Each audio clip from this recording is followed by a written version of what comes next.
மன்னார்குடி ராஜகோபாலசாமி கோயிலில் ஆணி தெப்பத் திருவிழா இன்று காலை கொடியேற்றத்துடன் வெகு விமரிசையாக தொடங்கியது. கோயில் கொடிமரத்தில் கருடன் சின்னம் வரையப்பட்ட கொடி ஏற்றப்பட்டது. தினமும் இரவு வெவ்வேறு வாகனங்களில் சுவாமி வீதியுலா நடைபெறும். ஹரித்ரா நதி தெப்பத்தின் 4 கரைகள் வழியாக சுவாமி வீதியுலா நடைபெற்று மீண்டும் கோயிலை வந்தடையும். 22ஆம் தேதி இரவு ஹரித்ரா நதி தெப்பத்தில் பிரம்மாண்டமான தெப்பத் திருவிழா நடைபெறும்.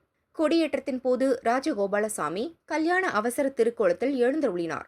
திரளான பக்தர்கள் சுவாமி தரிசனம் செய்தனர்.